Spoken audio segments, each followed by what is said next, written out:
नमस्कार। एक स्टेटमेंट आया पाकिस्तान के फॉर्मर प्राइम मिनिस्टर शाहबाज शरीफ, नो सॉरी माफी चाहूंगा, नवाज शरीफ, दोनों भाई बन चुके हैं ना, तो इसलिए थोड़ा कंफ्यूजन हो जाता है नाम में। नवाज शरीफ की तरफ से, और नवाज शरीफ ने बोला कि मुझे कुर्सी से हटाया इसलिए गया था क्योंकि मैंने करगिल वॉर को अपोज किया। करगिल वॉर खत्म होने के कुछ महीनों, 3 महीने बाद हटे थे ये। पता नहीं कैसे करगिल वॉर के अपोजिशन से हटे, और ये बोल रहे थे कि मैं चाहता हूं इंडिया से बेहतर रिलेशंस। हाँ, ये बात है। जितने भी मेरे सीनियर्स रहे हैं जर्नलिज्म में, मैंने उनसे पूछा तो सबने यही बोला कि हाँ, सीरियस तो थे ये। नवाज शरीफ वॉज सीरियस कि इंडिया से बेटर रिलेशंस हो और कश्मीर सॉल्व हो। ये नवाज शरीफ ही सीरियस नहीं थे, आई के गुजराल भी सीरियस थे। लेकिन सच बात ये कि क्या हम इसको, इनका जो आश्वासन है उसको सीरियसली ले सकते हैं? इसी में बात करने के लिए हम हमारे साथ है सुमित जैन साहब। सुमित जैन साहब अपना एक चैनल चलाते हैं, coffee with Sumit Jain. International affairs पे काम करते हैं, कॉर्पोरेट रिलेशंस पे या कॉर्पोरेट अफेयर्स पे भी काम करते हैं। चाइना में है, दिल से हिंदुस्तानी, पासपोर्ट से हिंदुस्तानी, लेकिन चाइना में बैठ के काम करते हैं। सर, बहुत बहुत स्वागत आपका हमारे शो में। एक चीज, क्या नवाज शरीफ के स्टेटमेंट को इंडिया को सीरियसली लेना चाहिए कि क्या ये लोग फिर से, या फिर वही होने वाला है जो अटल जी को धोखा मिला था, बस गई लाहौर और वहां से करगिल मिला? रोहित भाई, पहली बात ये आपने बोला कि शहबाज शरीफ, नवाज शरीफ, गलती हो गई, भाई भाई हैं। भाई आप इनके नाम पे बच जाइए। नाम के पीछे शरीफ लिखा हुआ है, लेकिन शरीफ इनमें से कोई भी नहीं है। चक्कर यही क्या है। है? और यहीं पर भारत की जो हमारी गवर्नमेंट है वो धोखा खा जाती है। देखिए, पहली बात यह है कि उसने बोला कि हम भारत के साथ, दो चीजें बोली हैं, दोनों को अलग अलग करते हैं। पहला उन्होंने बोला कि मैं भारत के साथ अच्छे रिलेशन चाहता था और अभी भी चाहता हूं। ठीक है, बात कर लेते हैं इसके ऊपर। क्यों बोलते हैं? पहले भी इन्होंने बोला कि मैं भारत के साथ अच्छे रिलेशन चाहता हूं because he is a businessman. He is a businessman politician. आधे से ज्यादा कंट्री जो पाकिस्तान का है वो तो यही चलाता है। सारी शुगर मिले इसकी, स्टील मिले इसकी, कोई भी मिल ले लो इसके नाम पे है। तो अगर भारत के साथ अच्छे रिलेशन होंगे तो भैया यहां से माल सस्ते में जाएगा, तो पैसे तो यही बनाएगा। मैटर ये नहीं है कि बेटर रिलेशन क्यों बनाना है। बेटर रिलेशन बनाना है माल के लिए, और कोई चक्कर नहीं है। तो एक तो ये चीज हो गई कि इन्हें पर्सनल इंटरेस्ट है इनका भारत के साथ रिलेशन बनाने में। दूसरा, अभी आज की डेट में ये स्टेटमेंट क्यों दिया जा रहा है? सिर्फ इसलिए कि इन्हें मालूम है इलेक्शंस आने वाले हैं, हमें भारत की भी सपोर्ट चाहिए, और अगर यहाँ पर ट्रेड शुरू होती है तो जो ये महंगाई के अंदर ये दबा हुआ है पाकिस्तान, उससे इसको राहत मिलेगी। भाई वहां पर मूंगफली कल 1200 रुपए किलो है। मुझे ही हमारे जो यहाँ पंचोली जी आते हैं, उन्होंने बोला कि उन्होंने कई जर्नलिस्ट से बात करी है, 1200 रुपए किलो की मूंगफली है जो हमारे यहाँ पर 30-40 रुपए की मिलती है। तो ये इतना फर्क है प्राइसेस का। अगर यहाँ से कोई चीज जाएगी तो वहां पर प्राइसेस कम आनी शुरू होंगी, इन्फ्लेशन कम आएगा, थोड़ा सा राहत लोगों को मिलेगी। तो लोगों को भी उन्होंने हल्का सा मेंटली, जिसको बोलते हैं हम लोग, उनको प्रिपेयर करना शुरू कर दिया कि अगर मैं आया तो मैं आपके यहाँ महंगाई कम कर दूंगा थ्रू ट्रेड विद इंडिया। तो ये एक पॉलिटिकल स्टेटमेंट भी है और इनकी अपनी जरूरत भी है। ये तो हो गया ऑन अ इकोनॉमिक फ्रंट। अब हम बात करते हैं पॉलिटिकली कि भाई मुझे हटाया गया क्योंकि मैं कारगिल नहीं चाहता था। और भाई तुम वजीर आला हो, तुम उस कुर्सी पे बैठे हो, तुम्हारे पास सारी ब्रीफिंग आई है और तुम्हें बताया गया था कि हम ये करने वाले हैं, और तुम उसकी, बेशक तुम उसके अगेंस्ट थे लेकिन तुमने रोका भी नहीं। अगर तुम इतने ही अगेंस्ट थे, रिजाइन कर देते। तुम्हारे पास तो चॉइस था कि भाई मैं इस चीज को हक में नहीं हूं, मैं रिजाइन कर रहा हूं। पॉलिटिकल इंस्टेबिलिटी आ जाती तो ये कारगिल का जो अटैक है वो होता ही नहीं। और अगर इतना ही तुम्हें वो था तो भाई 3 महीने के बाद तुम्हें हटाया गया, तो 3 महीने क्या तुम मूंगफली खा रहे थे वहां बैठ के सर्दियों के टाइम पे आर्मी चीफ के साथ? क्या कर रहे थे तुम? क्या पॉपकॉर्न बना रहे थे? तो ये जो जो पॉपकॉर्न बनाने की बातें करते हो, वहां पे बैठ के तुम मूवी भी देख रहे हो थिएटर हॉल में कि कारगिल का वॉर कैसे चल रहा है, सिर्फ इसलिए स्टेटमेंट दी गई क्योंकि पाकिस्तान वो मैच हार गया या वॉर हार गया। अगर जीत गए होते तो नवाज शरीफ ने बोला था, देखिए जी, मैं तो खलीफा उम्मा का, मैंने कश्मीर ले लिया, मेरे से बड़ा तो कोई और मुसलमान कभी पैदा ही नहीं हुआ। तो इन्होंने उसी का क्रेडिट लेने के लिए तब इन्होंने बोला था मैंने ही ये स्टेटमेंट दी है। तो दैट मीन्स हार में स्टेटमेंट कुछ और होती है, जीत में कुछ स्टेटमेंट और होती है। This is only for public consumption, कि लोगों को भ्रमित करने के लिए कि जिस कंट्री में जितनी भी प्रॉब्लम्स आई हैं वो आर्मी के कारण आई हैं। रोहित भाई, ये स्टेटमेंट क्यों दिया जा रहा है? सिर्फ इसलिए कि एंटी आर्मी सेंटिमेंट्स हैं पाकिस्तान के अंदर आज की डेट में, ये उनको एनकैश कर रहे हैं। और बहुत बड़ा और बहुत पुराना पॉलिटिशियन है, ही नोज कौन से टाइम पर कौन सी स्टेटमेंट बिकेगी, तो इसलिए ये स्टेटमेंट दे दी गई। इसलिए शरीफ नाम के पीछे मत जाइए, शरीफ इनमें से कोई भी नहीं है। सही बात है। शरीफ नाम, अगर नाम पे ही चलते तो शराफत अली सबसे शरीफ होते। खैर एनीवेज, इस पे आगे चलते हैं। तो ये भी एक वो है, एक फोटो मैं आपको दिखाना चाहूंगा। ये फोटो आज ही मेरे सामने भी आई। ये एक फोटो है, ये वो रिवॉल्वर है जो कि जनरल ए के नियाजी ने 71 में सरेंडर की थी। और ये रिवॉल्वर हमारे यहाँ आर्मी के म्यूजियम में रखी हुई है। ये फोटो बड़ी ही प्रेशियस है, मुझे बड़ी पसंद है। और साथ में एक चीज और कि ये वही टाइम है, 16 तारीख को, 16 दिसंबर को सरेंडर हुआ था। इस समय वॉर चल रही थी कि, लेकिन इस समय तक तय हो चुका था कि पाकिस्तान लगभग हारा होगा। पाकिस्तान को लग रहा था, पाकिस्तान ने अपने लोगों को बोला था हम जीतेंगे, क्योंकि पाकिस्तान के आर्मी चीफ और प्रेसिडेंट याया खान जनरल रानी के साथ अपने फार्म हाउस में थे। और जनरल ए के नियाजी बोल रहे थे कि पिंडी में बैठे हरामजादों ने मरवा दिया। यही वर्ड्स थे। कोई पाकिस्तान की जो हिस्ट्री है उसको खंगाले। उधर एक हमीदुर रहमान कमीशन की रिपोर्ट आई थी जो कि chief justice of Pakistan Hamidur Rahman ने दी थी, उसमें भी ये वर्ड्स लिखे हुए हैं। अच्छा, आगे बात करते हैं कि ये पूरा का पूरा गेम शरीफ जो हैं दिखाते तो ये हैं कि हम पीस चाहते हैं, हम वो चाहते हैं। इससे पहले शहबाज शरीफ भी बहुत सारे स्टेटमेंट्स दे रहे थे, हर बार स्टेटमेंट देते थे कि हम दोस्ती चाहते हैं, लेकिन एक स्टेटमेंट नहीं, कश्मीर के बिना कुछ नहीं हो सकता। ये कश्मीर राग, जिसको हमारे फॉर्मर फॉरेन सेक्रेटरी ने भले ही गलत बोला था, लेकिन डिप्लोमेटिक लैंग्वेज नहीं बोली थी, लेकिन ये भी बोला था the annual Kashmir each of Pakistan. ये कश्मीर इच खत्म होगी या फिर कंटिन्यू करेगी और हम लोग कहीं पे नहीं पहुंचेंगे, क्योंकि इनका आका तो कहीं और बैठता है ना रावलपिंडी में। देखिए रोहित भाई, जो ये के वर्ड है इनका, बेशक वो खालिस्तान हो, वो कमीनापन हो, वो कश्मीर हो, ये इनकी डिक्शनरी में से निकल नहीं सकता। ये इनके साथ ही जाएगा, ये कभी भी डिलीट नहीं कर सकते। आप सोच सकते हैं कि बेशक वो भारत की गवर्नमेंट हो या कश्मीर की, ये पाकिस्तान की गवर्नमेंट हो, ये कश्मीर का राग छोड़ देंगे, कभी भी हो नहीं सकता, क्योंकि ये टची मोमेंट है हमारे लिए, तो है ही है, क्योंकि जगह ही हमारी है। वो क्लेम करते हैं इसको, हम क्लेम नहीं करते ये हमारा है, ये हमारा है ही। यही फर्क है, ये हमारा ही है। वो क्लेम करते हैं कि वो लेना चाहते हैं इसको, जबकि उस वहां के राजे ने ऑलरेडी हमारे साथ सक्सेशन का जो एग्रीमेंट है वो साइन किया हुआ है। उनके पास कौन सा एग्रीमेंट है? वहां की रियासत से कुछ भी नहीं है। तो ये एक विशफुल है उनकी रिक्वायरमेंट। तो ये, क्योंकि 75 साल से ये चूरन बिकता है, इसी के ऊपर इलेक्शंस लड़े जाते हैं, कमिटमेंट्स दी जाती हैं कि इस बार कश्मीर हम लेकर रहेंगे, वो चीज को ये छोड़ नहीं सकते। हमने शहबाज शरीफ के जो स्वेरिंग इन, जो इसकी सेरेमनी थी, जब वो शेरवानी डाल कर आया था, उसके अंदर भी उसने बोला हम भारत से बहुत अच्छे रिलेशन चाहते हैं, लेकिन कश्मीर के बिना ये रिलेशन ठीक नहीं हो सकते, 370 को खत्म करना पड़ेगा, दोबारा लेके आना पड़ेगा। भाई, कल है सुप्रीम कोर्ट की फाइनल डेट, और हर रोज 3 से लेके 4 आर्टिकल्स पूरे न्यूज़पेपर्स में, सारी वेबसाइट्स पे यही चीज आ रही है कि सुप्रीम कोर्ट 370 की जो कैंसलेशन है दोबारा से उसको रीइंस्टेट कर सकती है। उसके बाद मोदी जी जीरो हो जाएंगे। दैट मीन्स इनको लगता है एक तीर से दो निशान, 370 वापस आ जाएगा और मोदी जी उसके कारण 24 में हार जाएंगे। ये तो है इनकी विशफुल थिंकिंग, ये कभी भी खत्म नहीं हो सकती। कोई बात नहीं, कल में ज्यादा देर नहीं है, कल वर्डिक्ट आ जाएगा। उसके बाद देखिए कैसे पटाखे बजते हैं भारत में, और इनके यहाँ पे कौन से पटाखे बजते हैं आप भी देख लेंगे। तो ये जो चीज है, आप कह रहे हैं कि क्या ये कश्मीर का राग बंद हो जाएगा? Impossible as far as Pakistan is concerned, क्योंकि उसी के ऊपर इनकी सारी की सारी जो ताश का ढेर इन्होंने इकट्ठा किया हुआ है, महल बनाया हुआ है, उसी पे खड़ा है।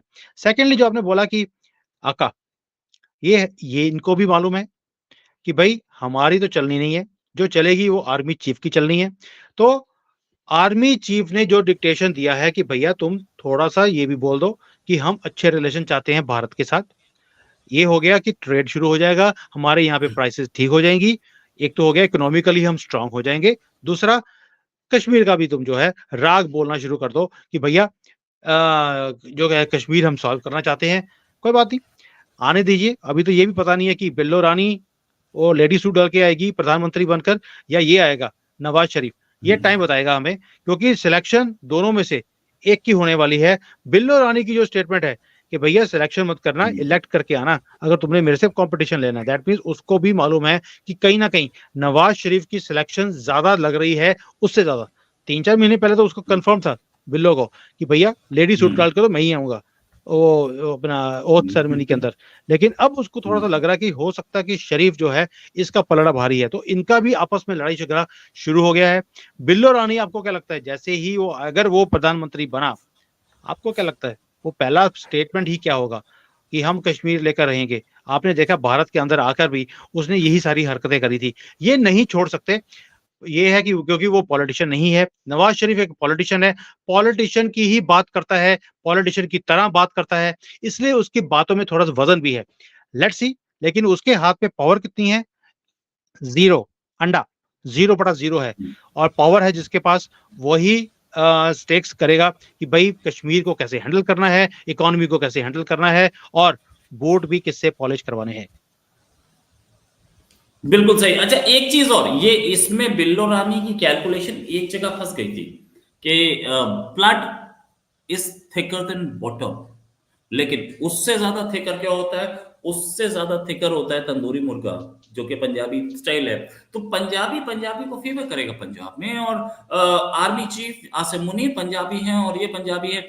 ये भूल गए कि सिंधी कढ़ी उसमें बीच में फिट नहीं होती है।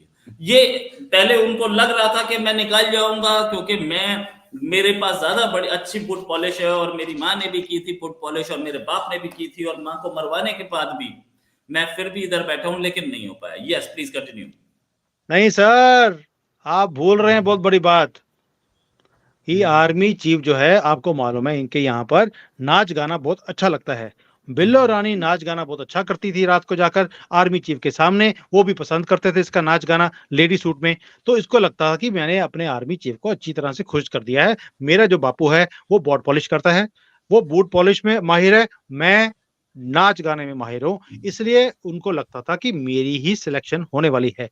लेकिन नवाज शरीफ के आने के बाद, क्योंकि नवाज शरीफ ने आते ही कुछ और काम भी किए जो बिल्लो रानी नहीं कर पाई। बिल्लो रानी ने पिछले 1.5 साल में बहुत चक्कर मारे दुनिया के अंदर, लेकिन कहीं से भी इन्वेस्टमेंट्स लेके आने की बात वो नहीं कर पाया, किसी ने उसको सीरियसली लिया ही नहीं। जबकि नवाज शरीफ के आते ही सऊदी अरेबिया ने बोल दिया कि हम इन्वेस्टमेंट करने को तैयार हैं पाकिस्तान के अंदर, यूएई ने बोल दिया हम इन्वेस्टमेंट करने को तैयार हैं। तो कहीं ना कहीं ये अट्रैक्टिव भी है। नवाज शरीफ के रिलेशन है, पर्सनल रिलेशन है मोहम्मद बिन सलमान की फैमिली के साथ, ये अगर इन्वेस्टमेंट की जरूरत पड़ेगी he can attract that money. बिल्लो रानी के अंदर वो पावर नहीं है। और आर्मी को क्या चाहिए? पैसा चाहिए, और कुछ भी नहीं चाहिए उनको, क्योंकि जो आसिफ मुनीर है वो बोलता है यार पिछले वाला तो लेके चला गया, इतने अरबों रुपए, बिलियंस ऑफ रुपए बना के चला गया, मेरे पास तो खाली कटोरा ले छोड़ गया है, मेरे कटोरे में पैसा कौन लेके आएगा? उसको तो वो आदमी अच्छा लगेगा जो उसके कटोरे में पैसा लेके आ दे सकता है, वो नवाज शरीफ है, बिल्लो रानी नहीं है। इसलिए इसका नाच गाना फेल हो गया। ठीक है, एंटरटेनमेंट के लिए बहुत अच्छा था 1.5 साल के लिए, but end of the day it's all about money. It's all about money and it's all about dollars. अच्छा, क्या इंडिया से भी इन्वेस्टमेंट की बातचीत चल रही है, या मतलब दिमाग में है? मतलब बातचीत तो क्या करेंगे, प्राइम मिनिस्टर मोदी ऐसे आदमी नहीं है, क्या उनके दिमाग में है कि कटोरा इंडिया भी जा सकता है? यार इतना दूर दूर कहाँ कहाँ लेके घूमे। यहाँ से अगर हम बाई चांस लाहौर पहुंच गए तो वहां से तो रिक्शा पकड़ के या टांगा पकड़ के हम पहुंच जाएंगे अमृतसर, और वहां से मांग लेंगे। और अमृतसर, आप खुद भी पंजाब से हैं, तो आप जानते होंगे कि अमृतसर में इतने बिजनेसमैन बैठे हैं और फजल काम है कि वो पाकिस्तान के सारे कर्जे खत्म कर सकते हैं, अमृतसर अकेला और दैट फजल इज ट्रू, काम। तो ये दैट इज ट्रू। इनको ये लग रहा है कि हम पैसा ले सकते हैं वहां से, इंडिया से भी, कहीं इंडिया से भी उनके दिमाग में कि इन्वेस्टमेंट ले लेंगे या डॉलर्स ले लेंगे। देखिए रोहित भाई, एक चीज तो पाकिस्तान को भी पता है कि अगर वो उन्होंने पैसे भारत से मांगे तो गवर्नमेंट तो गई, ये तो गए हो, पॉसिबल ही नहीं है। नाक इनकी जो है ना, वो कहते हैं यार इज्जत जो है बड़ी इंपॉर्टेंट होती है, बेशक इनके पास नहीं है लेकिन फिर भी इनको इज्जत प्यारी है, तो इन ये कभी भी पैसा नहीं मांगेंगे। यस, ये ट्रेड की बात करेंगे भारत के साथ कि आप हमारे साथ ट्रेड शुरू कर दीजिए, और मोदी जी हैं, मुझे लगता नहीं है कि ट्रेड इतनी आसानी से होगा जब तक इनकी तरफ से रिटर्न में गारंटी ना आ जाए। जैसे आईएमएफ को जब तक इन्होंने गारंटी नहीं दी, भारत ने भी पैसे इनको रिलीज नहीं होने दिए। 9-10 महीने लग गए सिर्फ 2-3 बिलियन डॉलर लेने के लिए।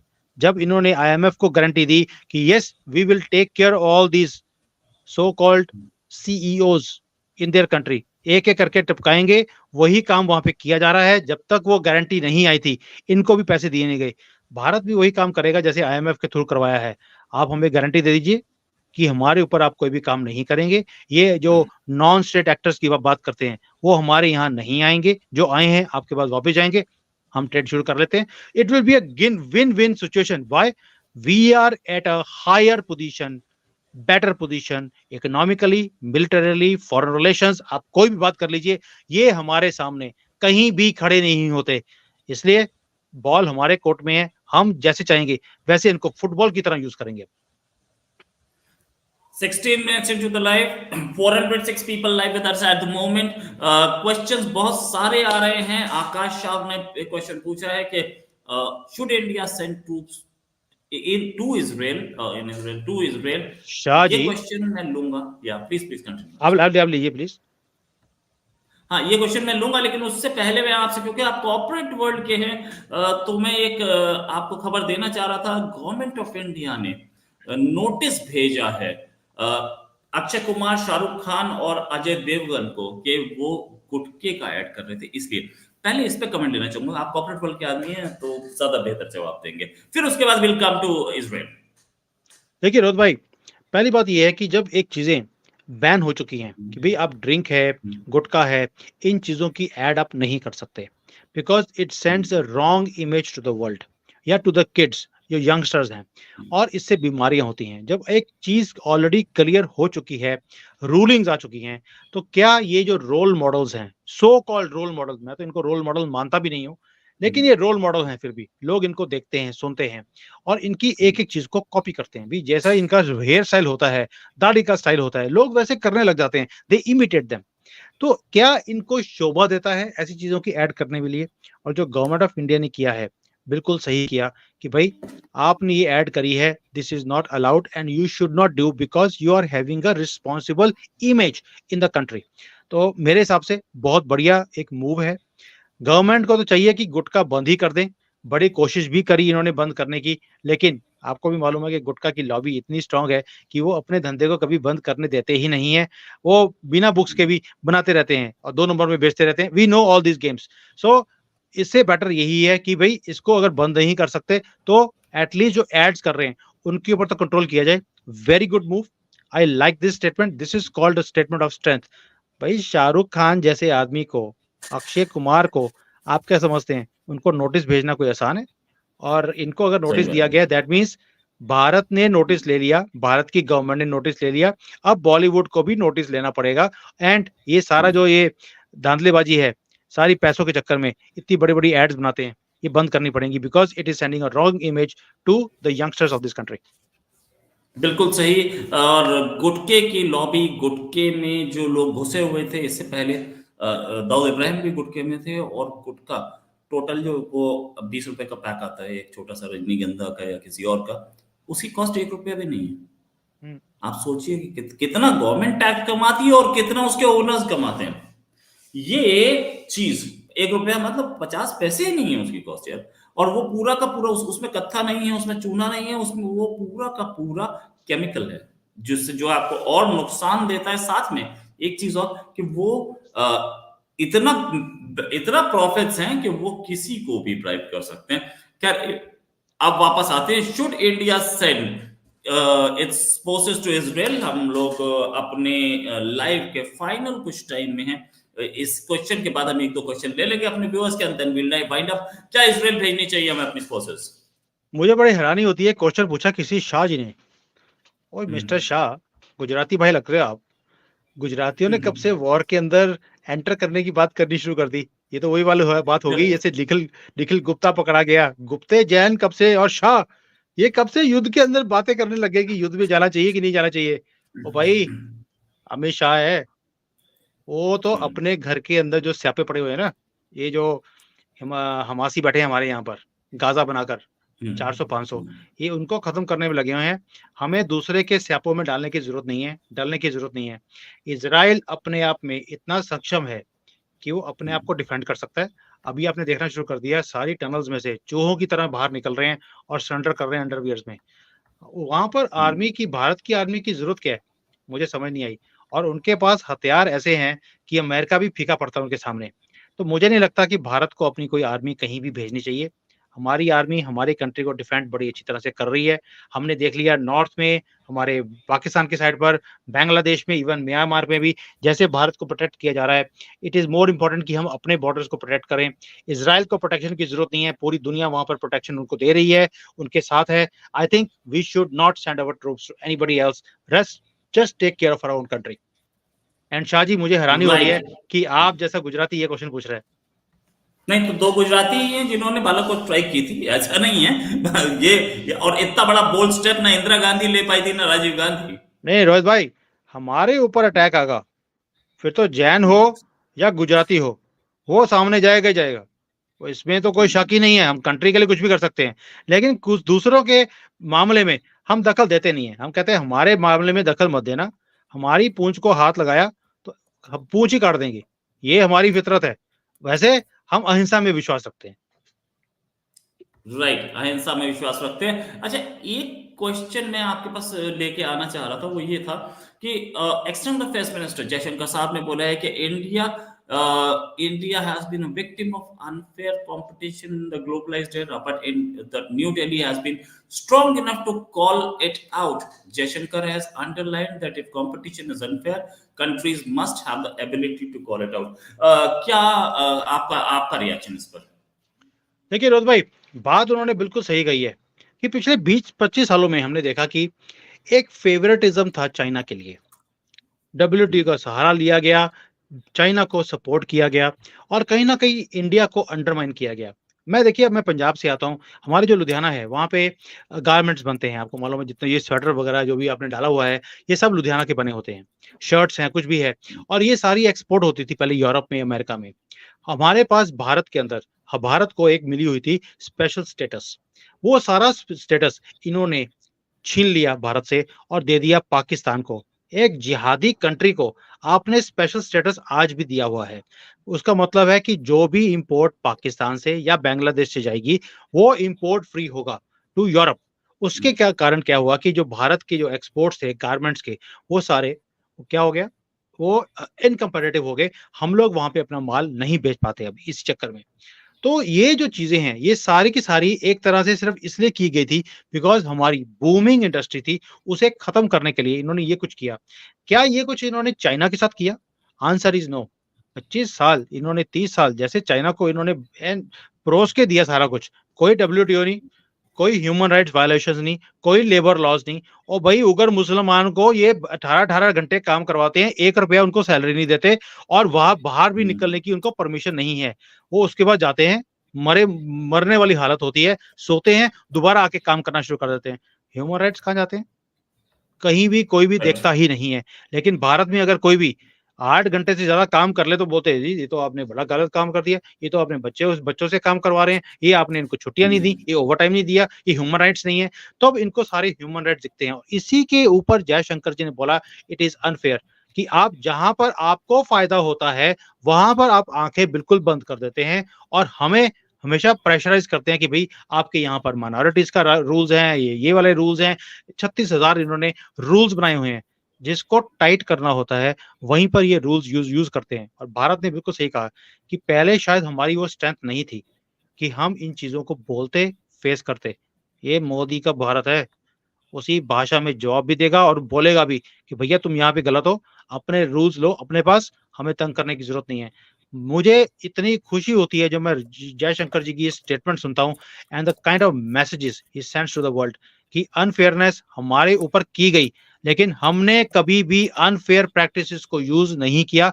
करने को हम कर सकते थे, लेकिन अब हम बर्दाश्त नहीं करेंगे। आपने बोला तेल नहीं लेना रशिया से, who are you, who the hell are you to tell us कि हम तेल रशिया से लें ना लें?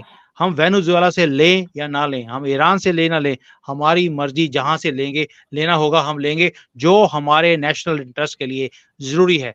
और यही स्ट्रेंथ है जो वेस्ट को तंग करती है, और सारा वेस्ट लगा हुआ है कि किस तरीके से मोदी को हटाया जाए और कोई ना कोई ऐसा पप्पू बैठाया जाए जिसको कठपुतली की तरह वो यूज कर सकते हैं। और मुझे ऐसा लगता है कि भाई वेस्ट 24 तक बोलेगा, उसके बाद इनकी बोलती परमानेंटली बंद होने वाली है, आप देखते जाइए। राइट, वेस्ट 24 तक बोलेगा और उसके बाद इनकी बोलती परमानेंट बंद होने वाली है। बहुत सारी चीजें और चेंज होंगी। इंडिया 5 ट्रिलियन इकोनॉमी जल्दी बन जाएगा और उसके बाद एक नई चीज आएगी। एक नई चीज के इंडिया थर्ड लार्जेस्ट इकोनॉमी होगा, और थर्ड लार्जेस्ट इकोनॉमी होने के बाद इतनी बड़ी पावर भी होगा। ये एक बड़ी चीज है, बड़ी आज चीज है भी रोहित भाई, मतलब। आज भी हम उतनी बड़ी पावर हैं। बेशक हम 5th लार्जेस्ट हैं, but the weight we carry in the world right now, Jaishankar ji ने ये भी बोला है, we have that size, we have that weight in the whole world. कि आज जर्मनी, जापान, भाई ठीक है हमारे से इकोनॉमी में 5% आगे हैं हमारे से, लेकिन उनका वेट कितना है? Weight is 0। Who listens to Germany and Japan any more? It is Modi. 79% की वर्ल्ड रेटिंग है। पूरे वर्ल्ड में 79% लोग एंड कंट्रीज विश्वास करते हैं मोदी जी के ऊपर और भारत की स्टोरी के ऊपर, और यही हमारी स्ट्रेंथ है, which is much higher than the size of the economy. Right, यही much higher than the size of the economy. 26 minute हो चुके हैं, 482 people like us. Thanks a lot Sumit ji for joining. Sunday का दिन था, आप बिजी थे, एक डिनर से आए हैं और आपके पास टाइम भी काफी ज्यादा हो गया। गुड नाइट तो यहाँ पे भी बोलने का टाइम आ गया, लेकिन आपके पास तो श्योरली गुड नाइट हो रही है। Thanks a lot for joining. उम्मीद है जल्दी एक डिस्कशन और करेंगे। अभी के लिए नमस्कार, धन्यवाद, जय हिंद। जय हिंद।